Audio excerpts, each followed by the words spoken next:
Exodus chapter 21. These are the laws you must give him. When you buy a Hebrew slave, his service will last for 6 years. In the 7th year he will leave a free man without paying compensation. If he came single, he will depart single. If he came married, his wife will depart with him.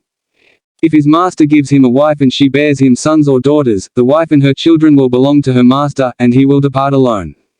But if the slave says, "I love my master and my wife and children, I do not wish to be freed," then his master will bring him before God, and then, leading him to the door or the doorpost, his master will pierce his ear with an awl, and the slave will be permanently his.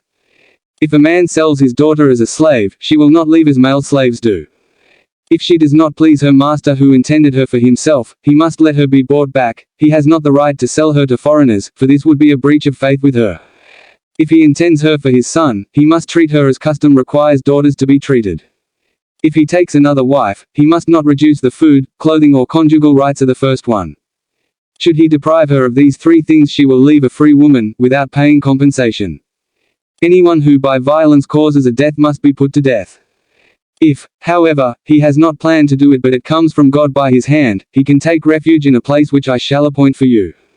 But should any person dare to kill another with deliberate planning, you will take that person even from my altar to be put to death.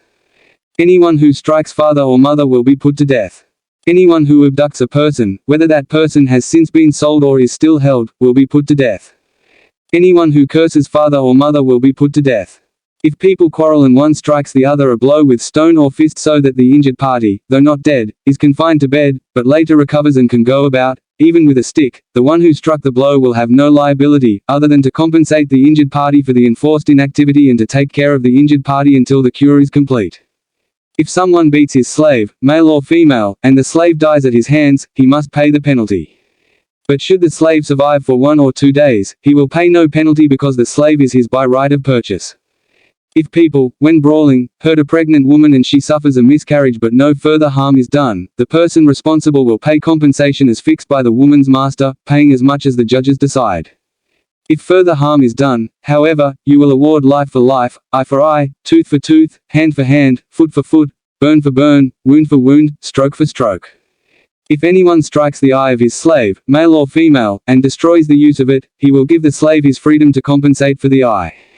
If he knocks out the tooth of his slave, male or female, he will give the slave his freedom to compensate for the tooth. If an ox gores a man or woman to death, the ox will be stoned and its meat will not be eaten, but the owner of the ox will not be liable.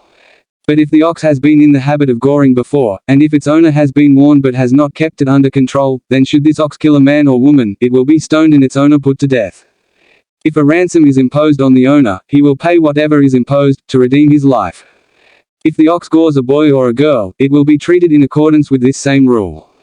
If the ox gores a slave, male or female, its owner will pay the price, 30 shekels, to their master, and the ox will be stoned. If anyone leaves a pit uncovered, or digs a pit and does not cover it, and an ox, or donkey falls into it, then the owner of the pit will make good the loss by compensating its owner, and the dead animal will be his.